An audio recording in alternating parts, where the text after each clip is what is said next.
Passando para vocês, então, só para mencionar, que a gente não vai entrar em detalhes nisso, fontes para o estudo do Evangelho de Filipe, né? Eu falei que tem pouco, que o Bart Ehrman não comentou o Filipe, e outros no Brasil também, a gente não vê falando de Filipe. Tudo bem, eu espero que um dia o Filipe chegue para eles, e que os ostrianos, que o Marsanes, que o Apócrifo de João também chegue para eles, porque a gente tem que rever toda a história do cristianismo, né?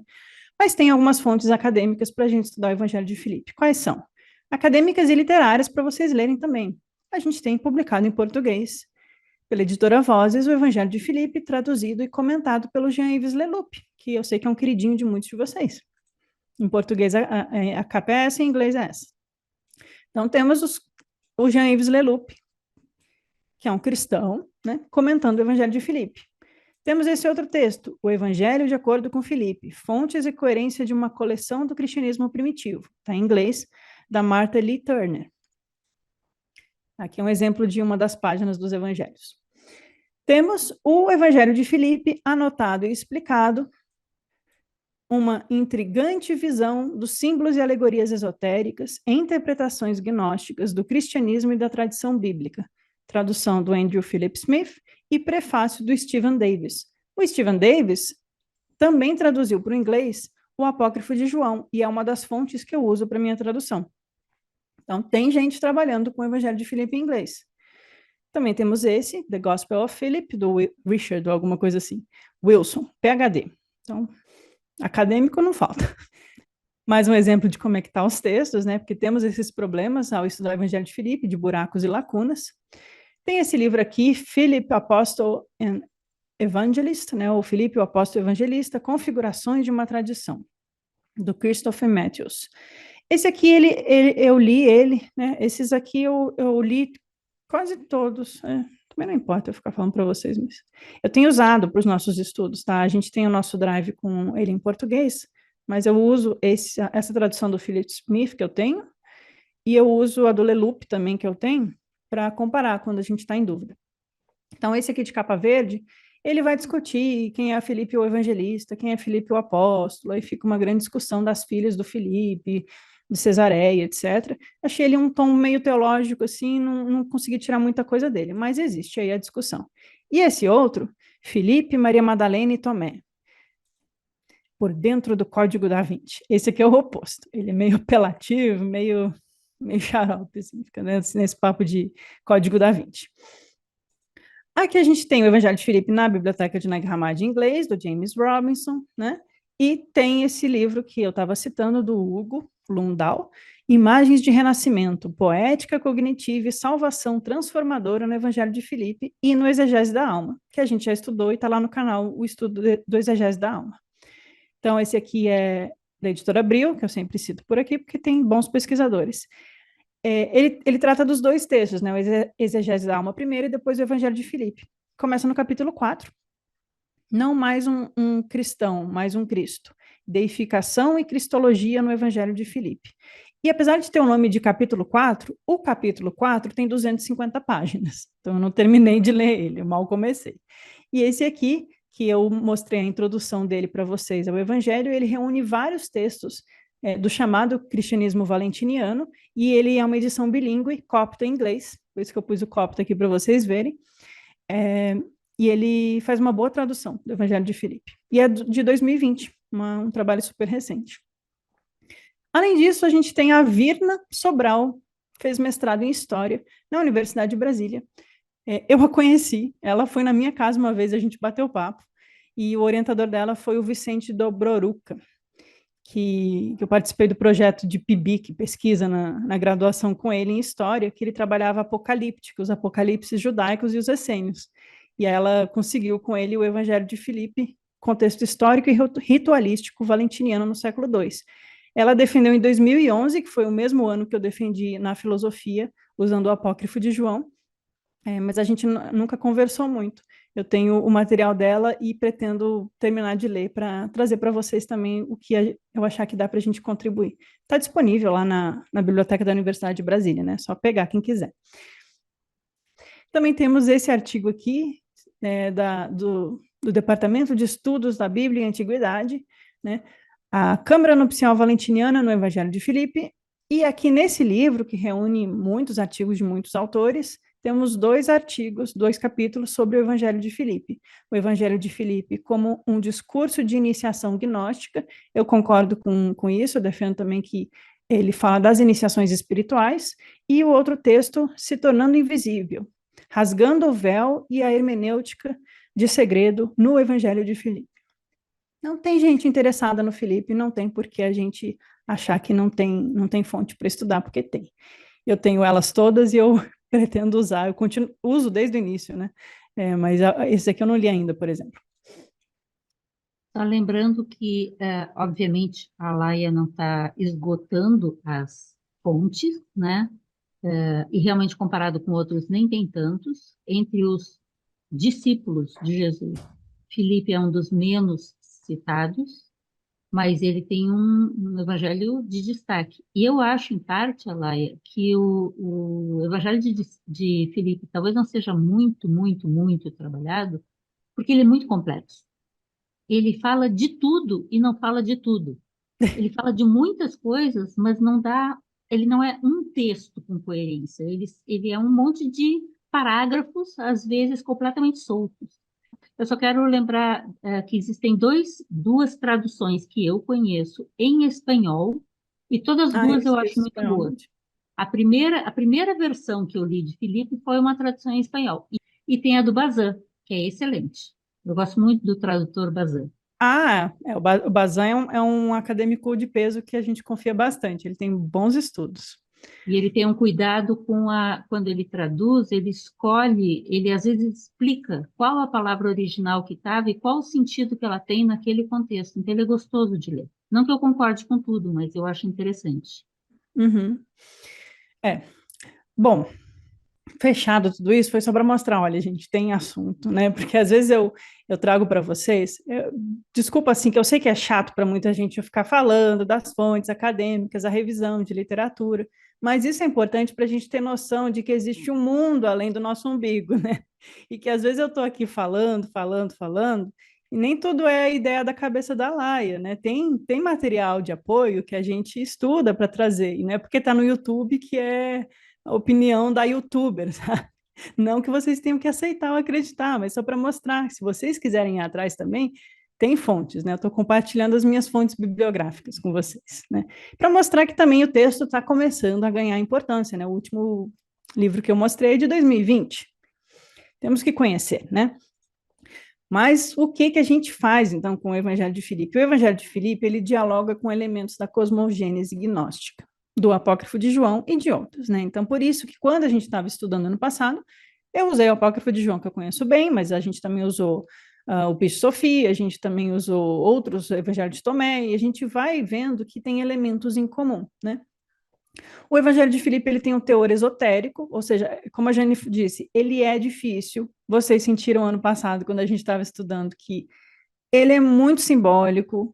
Ele tem aquela famosa frase que eu adoro, né? Que a verdade não vem nua ao mundo, mas envolta em símbolos. Ou seja, ele mesmo já está dizendo isso. Olha, eu estou trazendo a verdade envolta em símbolos. Se virem para entender, decodificar e vivenciar esses símbolos, né? Porque o verdadeiro conhecimento tem que partir de uma vivência.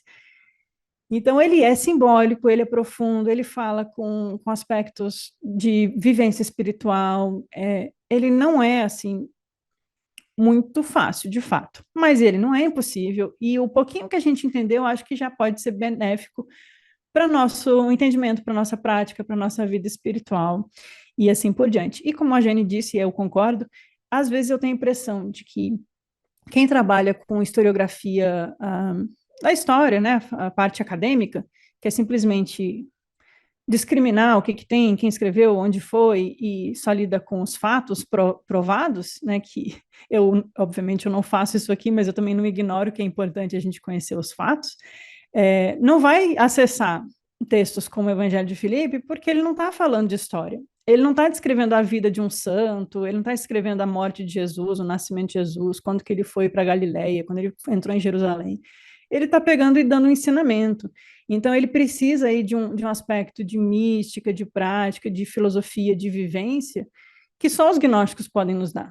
né? Então, a gente pode se apoiar na história, no estudo da história, que é importante para a gente, inclusive, questionar as nossas fontes, mas se a gente quer conhecer os gnósticos, a gente tem que se abrir para algo além disso, né? Senão eles não vão acessar, porque aí eu já vi tentativas de acessar esses textos gnósticos pela historiografia e foi muito triste, né? Eles tentando interpretar o que são as autoridades, tentando interpretar o que é os mortos. Nossa, saem umas coisas que eu fico assim, gente, vocês não têm as chaves, né? Não, desculpa, estou soando aqui meio petulante, mas a gente tem que saber o tamanho da nossa ignorância e a gente tem que saber quando a gente não sabe de alguma coisa, né? Só isso.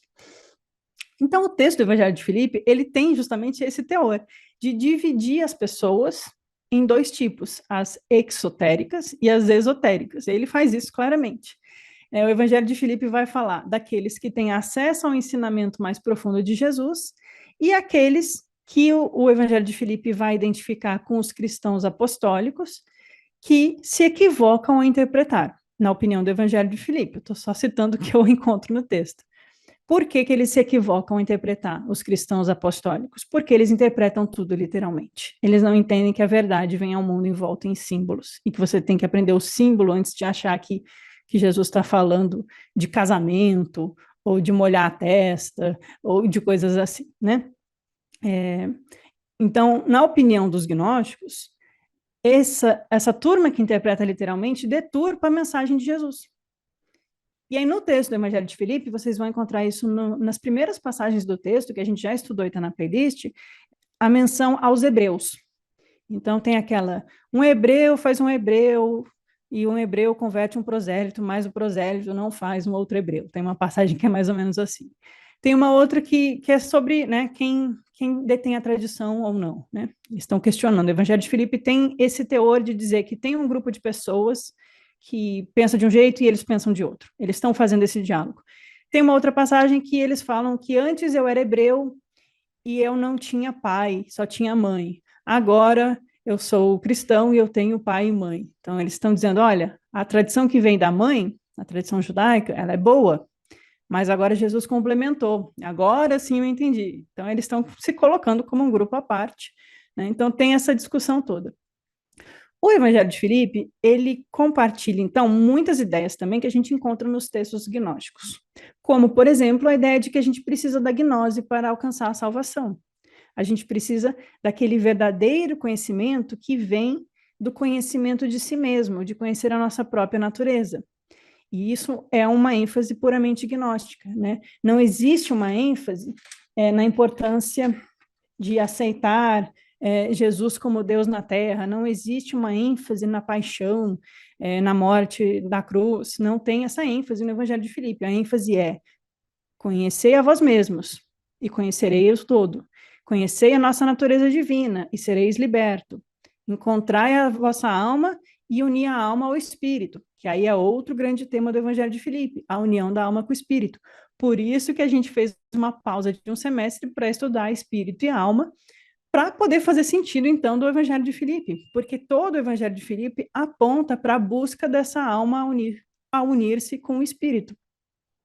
E, para isso, ele usa esse sistema de cosmologia gnóstica como pano de fundo. Quando a gente não conhece a cosmologia gnóstica, às vezes fica só umas palavras soltas. Quando você conhece, você vê as referências. Como, por exemplo, tem um momento que o Evangelho de Filipe fala do Criador do mundo, e que o Criador do mundo quis criar uma cópia, mas ele cometeu um equívoco e o mundo ficou envolto em sombras. Então, quem nunca ouviu falar em Aldabaoth, Demiurgo, vai falar assim, nossa, está falando que Deus criou o mundo envolto em sombras, que Deus é esse? Mas como a gente já conhece os gnósticos, a gente entende que o Evangelho de Filipe está partindo desse contexto gnóstico para explicar. Porque ele não é um evangelho de catequese, ele não é para ser promovido em praça pública. Não quer dizer que ele é elitista no sentido depreciativo, quer dizer que ele é profundo, e a gente só consegue ensinar álgebra linear para alguém que já sabe fazer as 4 operações básicas, né? Então, é só isso. Primeiro a gente se esforça para aprender a se alfabetizar, fazer as continhas, aprende desenho geométrico, que é a fase que minha filha está na escola, desenhar quadrado, triângulo e tal. Aí a gente vai para cálculo 1, 2, álgebra, essas coisas que eu nem sei, porque eu sou muito ruim em matemática. Não sei nem porque que eu estou usando o exemplo da matemática aqui. Mas essa é a ideia, não é porque a gente quer tornar inacessível, é porque uma coisa muito difícil para alguém que não tem base dá indigestão, mas a base já está disponível, então só vale o nosso esforço de ir atrás e de tentar entender, né? O Evangelho de Filipe vai se basear também nessa visão do mundo dual, mundo de um dualismo cósmico, né? O mundo do pleroma, o mundo divino, e o mundo de baixo, o mundo do demiurgo, o mundo que tem a sombra, o mundo da morte. Aliás, vida e morte é um tema muito recorrente no Evangelho de Filipe. Jesus e os discípulos estão o tempo todo falando daqueles que são mortos, daqueles que são vivos, que um morto não pode herdar de um morto, mas quando o morto se herda do vivo, ele se torna vivo ele mesmo. Então, Jesus não está falando de pessoas que morreram no corpo físico. O que é um morto que herda do vivo? Então, quer dizer que se eu estou morto e eu herdo de um vivo, eu me torno vivo? Quer dizer que eu estou espiritualmente adormecido, embriagado, coberto pela força de Aldabaoth, que é a ignorância, mas o vivo, Jesus, o vivo, me traz um ensinamento iluminador para a minha alma. A minha alma ouve o ensinamento, tem a experiência da gnose e se torna um herdeiro do vivo. E aí eu deixo de ser morto, me torno vivo também. Esse é um tema que aparece em várias passagens do Evangelho de Filipe. O Evangelho de Filipe vai falar do homem perfeito, do homem celestial, como um ser andrógeno, um ser não, uma força, porque não é um ser, e aí ele vai usar muito essa questão da dualidade em busca da unidade, da não dualidade. A busca do dois se tornar um, que também é enfatizado no Evangelho de Tomé. Ele vai falar de como a gente precisa adquirir um corpo de luz para viver uma vida espiritual em vida, e como a ressurreição só é possível acontecer enquanto estamos vivos encarnados no corpo. E que se a gente morre sem atingir a ressurreição, a gente não vai atingir a ressurreição depois da morte. Ou seja, não tem essa história de que Jesus morreu e aí ele recebeu a ressurreição. Jesus foi ressurrecto numa grande cerimônia espiritual em vida com seus discípulos mais íntimos de um modo extremamente privado. Ele teve a experiência da elevação espiritual da cruz de luz que aparece lá no Gnoses de João, que está no Atos de João, e logo depois dele ter sido ressurrecto em vida, ele é perseguido, emboscado e assassinado. São coisas diferentes, como eu tento discutir lá no vídeo que eu debato sobre a morte de Jesus. Tem lá no canal também, é muita coisa. Mas voltando ao Evangelho de Filipe. O Evangelho de Filipe vai falar sobre a importância da gente buscar a união com o divino, sobre como nós fomos separados, né? O tema da separação é típico da cosmologia gnóstica, a Sofia que se afasta do um, que quebra, que gera um limite, uma separação, o Yaldabaoth que cria Adão e depois separa a Eva e persegue a Eva, tem toda a questão da gente entender o mito também, e aí tem a playlist da cosmogênese no meu canal. Meu Deus, lá é muita coisa. Gente, mas vamos tentando, a gente tem o resto da vida para aprender. E aí, essa questão da união do homem e mulher que foram separados e precisam ser reunidos, a alma que se separou do espírito, o Cristo que ficou distante, a alma que caiu, tudo isso é a ênfase do Evangelho de Filipe. E aí o que acontece? Todas essas referências que a gente vai ter dos sacramentos vão descrever ritos e ensinamentos de Jesus que são de caráter extremamente profundo e iniciático. Essas referências ao simbolismo de união, por exemplo, que a gente encontra na Câmara Nupcial, que seria o último sacramento, que é a experiência de ápice, a experiência de pico, é uma experiência de união divina, que é quando a alma, vejam aqui embaixo na imagem, a alma, a queda de Adão e Eva, que representa a humanidade, precisa passar pelos 7 arcontes, precisa vencer a força da ignorância do demiurgo e atravessar as águas do limite. Essa experiência de erguer-se em direção aos céus, que atravessa um limite horizontal, é a experiência da cruz. Essa experiência de união, quando a alma atravessa os 7 céus, e aqui, depois do limite, ela é recuperada pelo Cristo. Ela é reunida de volta à sua natureza divina. Alma e espírito são unidos na câmara do coração. Isso representa um rito iniciático que os gnósticos vão chamar de o simbolismo da câmara nupcial. E aí, por causa dessa abordagem simbólica, que é clara no Evangelho de Filipe, ele chega a dizer com todas as palavras que ele está falando em símbolos, né? Essa descrição simbólica, reservada e privada de um ensinamento profundo, quando caiu nas mãos dos literalistas exotéricos e ortodoxos, eles ficaram perturbados, e estando perturbados, eles resolveram perturbar. Então, é como se eles dissessem assim: meu Deus, não entendo nada disso. Então, eles só podem ser doidos ou muito perigosos, né? Porque eles não entenderam, né? Problema deles, eu sempre falo isso. E aí, toda essa descrição da câmara nupcial, da redenção, da união da alma com o espírito, levou os inimigos dos gnósticos a desacreditar o movimento gnóstico e começar a tirar da cachola, da opinião deles, o que aquilo queria dizer, de uma forma totalmente desconecta com a tradição e de uma forma totalmente deturpada do que os textos gnósticos estavam ensinando. E aí surgem aqueles mitos de práticas dos gnósticos, porque as pessoas, né, quem conta um ponto aumenta um ponto, a imaginação é grande e eles ainda queriam falar mal dos outros. Então imagina o estrago que não foi feito, né? Mas se a gente for pensar em tradições espirituais, esse tipo de ensinamento, ele sempre é mantido muito reservado, justamente porque quando cai em mãos despreparadas, você leva ou a confusão, ou a deturpação, ou a perturbação, né? Então, é como se lá no budismo tibetano Vajrayana, que tem todas aquelas deidades e mantras e símbolos e práticas de yoga, de meditação, com ritualísticas complexas, aí você pega uma pessoa de outra linha de budismo, porque assim como o cristianismo há muitos budismos, né, pega lá o monge Theravada da Indonésia, e aí ele fala assim, não, o Buda não ensinou essas coisas aí que vocês tibetanos estão fazendo.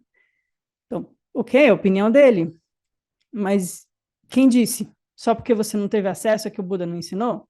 Então, essa é a mesma discussão que está acontecendo entre os gnósticos.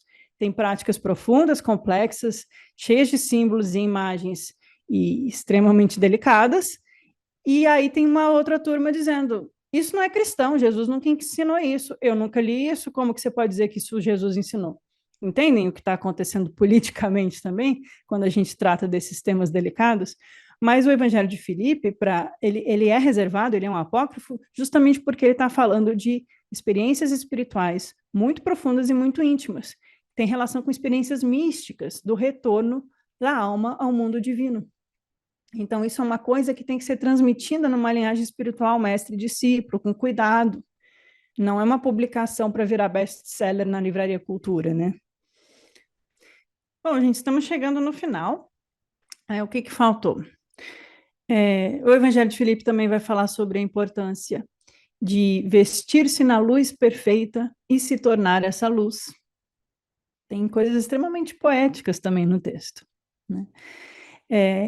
A questão da ressurreição dos mortos, que é nós nos tornarmos espiritualmente despertos e vivos, estando encarnados no mundo, através de uma prática de união espiritual da minha alma, que reencontra o espírito que habita na caverna do meu coração. Existem vários contextos para a gente considerar o Evangelho de Filipe enquanto a gente lê ele, né, o amplo contexto simbólico que ele tem e o uso dos temas como várias repetições sobre a importância do beijo, aquele que beber de minha boca se tornará como eu, a questão da boca ser aquela que transmite o logos, existem esses símbolos mencionados no Evangelho de Filipe, e toda essa questão sobre a câmara nupcial, a Eva retornar a Adão, a Eva que é a semente espiritual e Adão é a mente que experiencia a vida na Terra, no mundo, e eles precisam se reunir novamente porque eles foram separados pela força da ignorância e da multiplicidade, né? Tem vários símbolos sobre a ascensão espiritual, vestes de luz, o próprio símbolo do casamento, né? O casamento que, quando é feito, nunca pode ser desfeito, que não é um casamento entre um homem e uma mulher, pode divorciar se a pessoa não for legal, tá? O que não é desfeito é quando a sua alma se encontra com o espírito, não tem volta atrás, porque é uma experiência tão forte, tão intensa, que é abrir os olhos da mente, do coração e da alma, e os olhos que se abrem nunca mais se fecharão. Então, esses são os vários temas que aparecem no Evangelho de Filipe, e uma indicação muito grande do status espiritual de Maria, como aquela que recebe o beijo, ou seja, a transmissão da tradição oral, ou aquela que recebe o logos que veio da boca daquele que detém os segredos, aquela que é a companheira de Jesus, é no Evangelho de Filipe que aparece, e Maria Madalena era sua companheira, em grego koinonos. Companheira é aquela que entende o mestre, que está no mesmo nível. Ah, se ele beijou ou não ela, gente, eu realmente não me importo. Pode ter beijado, pode não ter beijado, acho que todo mundo tem que se amar. Mas eu acho que o Evangelho de Filipe não está falando de literalidade, porque ele também, quando vai falar do casamento, ele fala: o casamento que estou falando aqui é aquele que acontece em plena luz do dia e não no escuro, né? Com referência ao casamento carnal, que é a quatro paredes, né? No escurinho. Então, ele está mostrando que ele está usando esse símbolo, que a verdade vem em volta em símbolos, e que existe um grande casamento espiritual que tem que acontecer na minha alma para que eu receba a veste de luz, me torne uno novamente com o divino e retorne ao pleroma espiritual, e aí eu sou vivo e não mais morto. Esse é o grande tema do Evangelho de Filipe. Então, ele está falando das grandes iniciações espirituais que fazem a gente vencer a força do demiurgo gnóstico. Bom, já são 8h30, e aqui o que nós já vimos até agora. Eu não vou ler tudo com vocês, porque seria muito chato e vocês podem fazer isso por si mesmos. Então, só para a gente fechar hoje, o Evangelho de Filipe é dividido didaticamente em 137 parágrafos, e a gente foi até os 78. Então, passamos da metade, mas falta aí uma jornada. O que a gente viu até agora?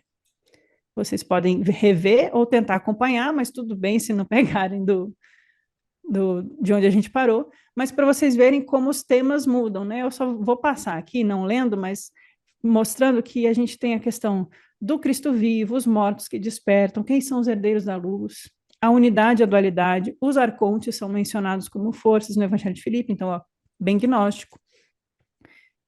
Questão de magia, sacrifícios, o pão é a Eucaristia, porque entra aqui entre os sacramentos, né? Batismo, a crisma, a Eucaristia, a Eucaristia e os cátaros, a gente fez aí, o Evangelho de Filipe cita as três Marias, Maria Mãe, Maria Irmã e Madalena, e aí cita o Filipe também, né?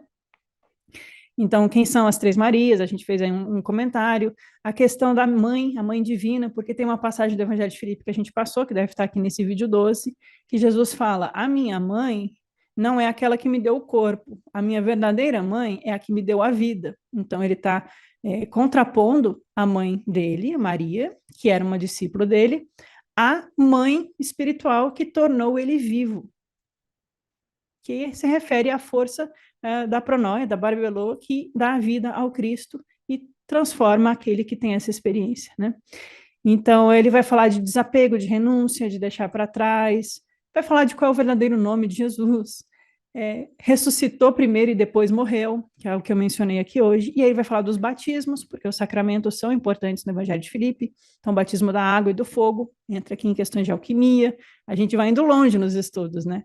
A veste de luz, a veste nos apócrifos, os gnósticos no Egito e o corpo de luz, a veste em Sofia, os daimones, o destino, os arcontes, o hermetismo, a região do meio, quem é o pastor das almas. É a graça que salva ou são as obras que salvam? Tem passagens assim no Evangelho de Filipe.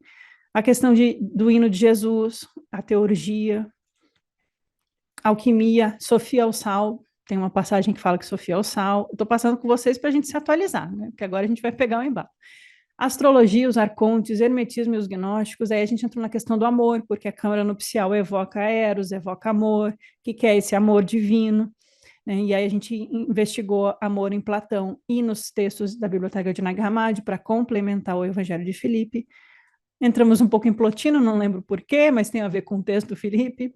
Caim e Abel e a traição contra o espírito. Tem essa passagem no Evangelho de Filipe, eu achei ela um barato. Deus é um tintureiro. Imagina Jesus falando isso? Então tem o sol, os gnósticos, a contemplação. Jesus é um nazareno, ele é Cristo, ele é um hebreu. O que é Jesus? Tem uma que discute isso. A centelha crística, as discussões de quem é hebreu, quem não é, quem é gnóstico, quem não é, entra aqui também. O autossacrifício. E aí aquela passagem que inspirou a gente a querer estudar a alma, né? Você é um vaso de argila ou de vidro? A natureza da sua alma é terrena ou é aérea e fomentada pelo fogo, né? Porque o vidro precisa do fogo e do ar, né? Aí a gente entrou nas questões da alma. Um pouco do Irineu, porque tem alguma passagem que a gente usou para citar ele, né? Agora eu nem lembro, ó, gente, nem eu dou conta de tudo isso. É muito conteúdo. o corpo de Cristo, a cruz gnóstica, os ofitas, a árvore da vida, os 72 nomes de Moisés, a travessia do mar, o Leviatã, o Mar Vermelho. Aí tivemos 2 encontros sobre Madalena, porque começou a aparecer as passagens da Madalena, um foi com a Jane, que está aqui com a gente, e outro foi comigo. O homem como sendo maior que o animal, tem algumas questões nas passagens, o casamento sagrado e o recinto do Deus interno. Aí a gente fez uma comparação com o budismo, porque o Jesus vai dizer que o grande problema do mundo é a ignorância, o desejo e o ódio. E aí isso é um ensinamento budista assim bem típico. Eu falei, meu Deus, vamos fazer um paralelo. Falamos do mundo intermediário, e aqui é a última, estamos terminando. O mundo intermediário deu o que falar, porque vocês adoram falar de plano astral, né, gente? Adora Daimone, adora Arconte, a luz que é bom nada, a gente só quer falar dos bichinhos aqui de baixo. A gente falou do pós-morte, o dragão da escuridão exterior, eu usei o Sofia para a gente falar disso. Batismo da água, do fogo e da luz.